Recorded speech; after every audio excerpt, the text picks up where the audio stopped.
Welcome to HDTV. You're now rocking with your boy.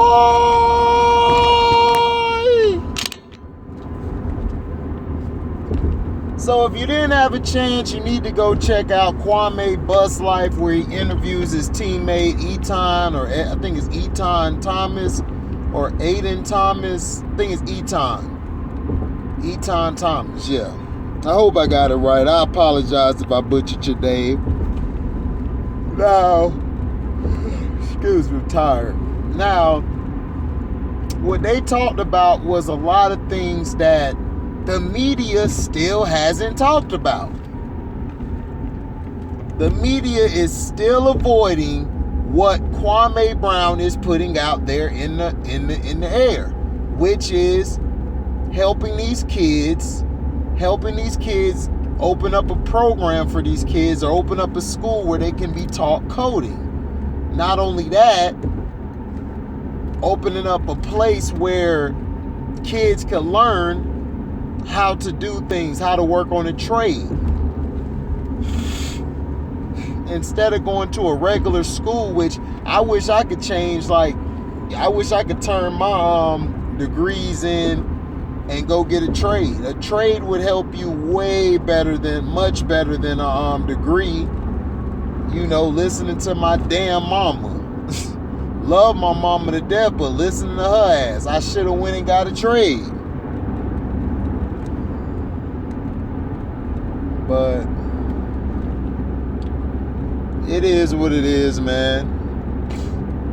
So, to me, they talked about a lot of stuff, and of course, the main thing they talked about that I liked that Etan was talking about was that he coaches his son's team, and not only that,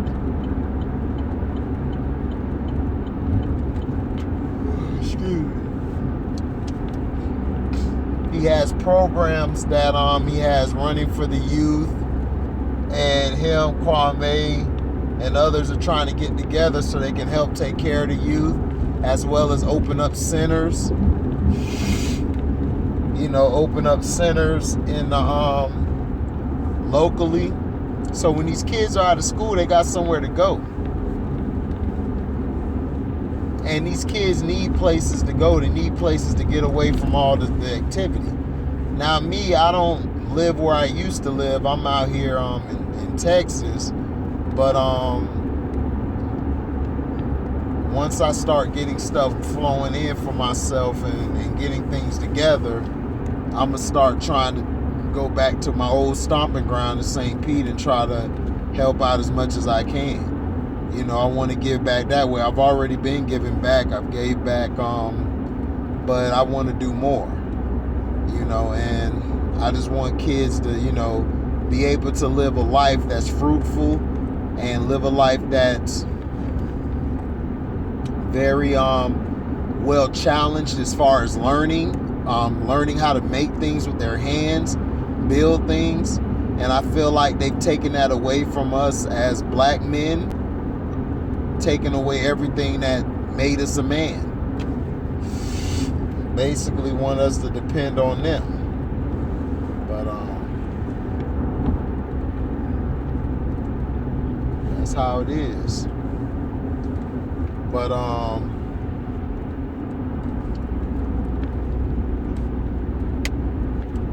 I love how they were interacting, talking about the things that, first off, they talked about the things that were going on when Kwame Brown was, of course, him and Etan were playing for the Wizards.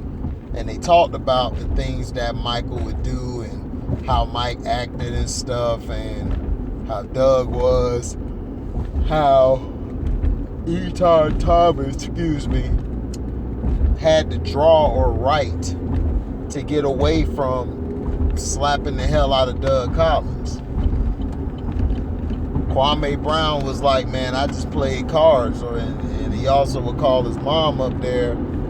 His mom slap him on the back of the head and tell him, don't cost yourself anything of that job. And that's why he kept his mouth shut. And they explained why he was so quiet for these years. And I agree. I wouldn't mess up the bag either. At my job, man, I ain't finna mess my bag up because I don't like what they say.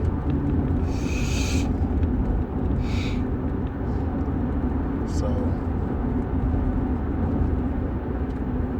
I thought,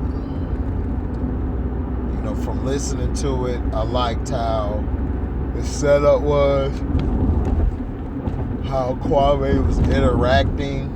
Him and Etan were going back and forth. They were debating. And this showed you that two black men who are very strong can have a difference of an opinion or a difference of how they were taught.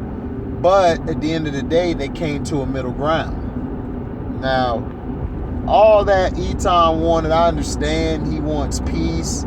He wants, Jack and Matt Barnes and all them, and Kwame to sit down and be cool. He doesn't want them to, beef over something stupid because somebody passed away. Somebody might be sad, but Kwame, like I am, man, fuck them dudes. Them dudes should be on their knees bowing and apologizing to Kwame Brown for what they've done, dirtying this man's name up for years. And everybody act like Kwame was like the worst player ever. It's like, come on. So,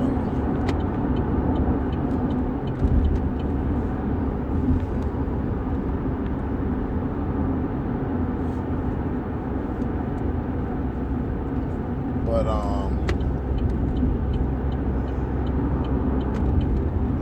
they say the media is made, and they broke down something smart. They talked about Etan was in the meeting where David Stern took everything that Stephen A said verbatim and was using that against Kwame. So everything that everybody's been talking about is the truth. That the media and the commissioner did their jobs to sabotage that draft because they didn't want first round picks really becoming the norm, because it was starting to become the norm, and they were getting upset because the colleges weren't getting the top players. They were getting a lot of the 4-3 stars and all that, and they were getting tired of that. So they did what they had to do. They used Kwame Brown as the catalyst to go against the high school kids being picked first round. And like Etan said, Darko Milicic was picked over Carmelo. Nobody blasts his dad. Nobody brings up his bum ass career.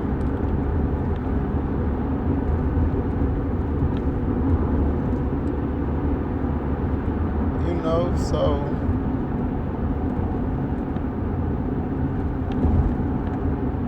it's just the hypocrisy, man.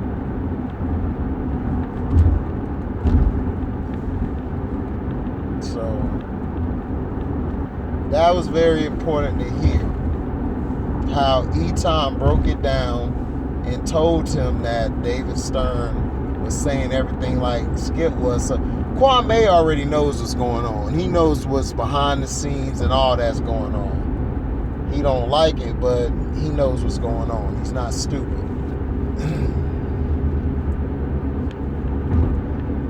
So, great interview. You guys need to go check it out.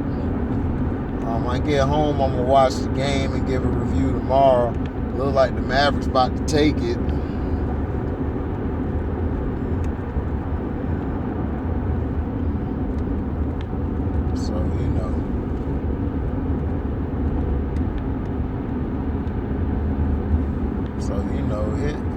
You have to look at the whole picture, and the whole picture is we have a playoffs where we could actually see who can battle, who can go mano a mano.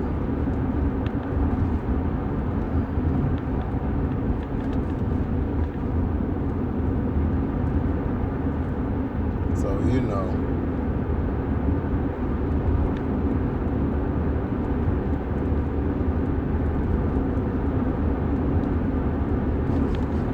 So,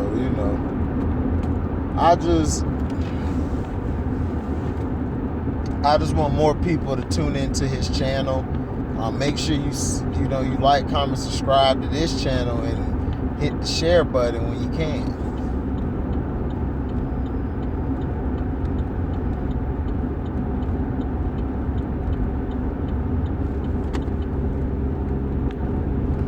So the thing is, they talked about the what people would call conspiracy, but it's facts.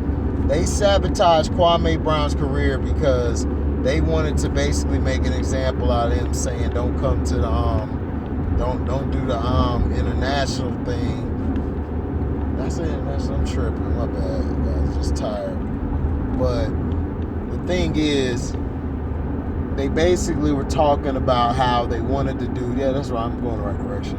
They wanted to push the international to another level with Kareem.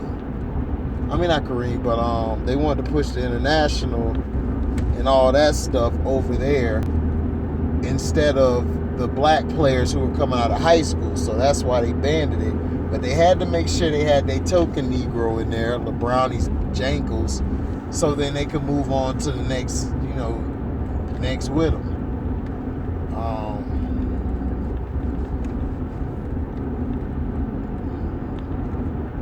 Both of them were great.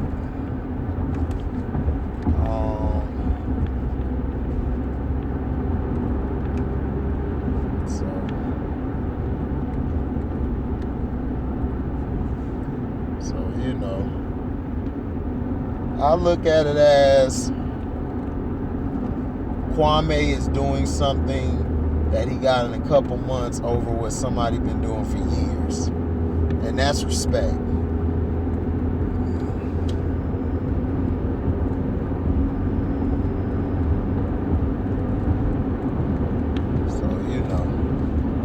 It is what it is. But it's a great show. You guys need to go see it. He talks about everything. He talks about everything.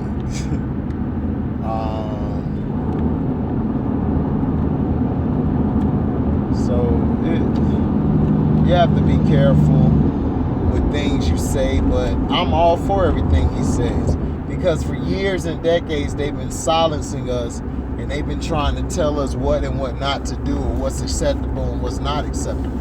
And that's where I felt, that's how I feel when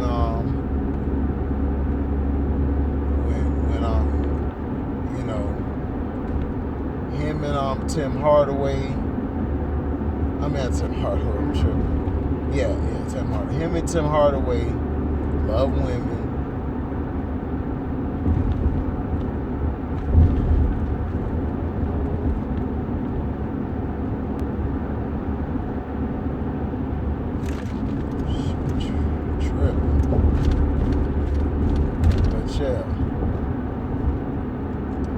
Sorry about that. I was watching this road. But make sure you guys go subscribe to Kwame Bust Life. Make sure you guys check that video out, man. I mean, he did a great job.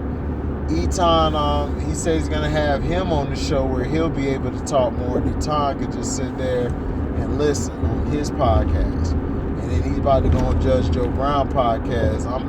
That's gonna be crazy. So let me know what you think. Like, comment, subscribe, share this, hit the notification bell, and select all to receive notifications. If you like what you see here, you can donate to the page by Cash Apping me at the word welcome, the number 2, and then HDI TV. Thank you for listening. We are out. Daisy!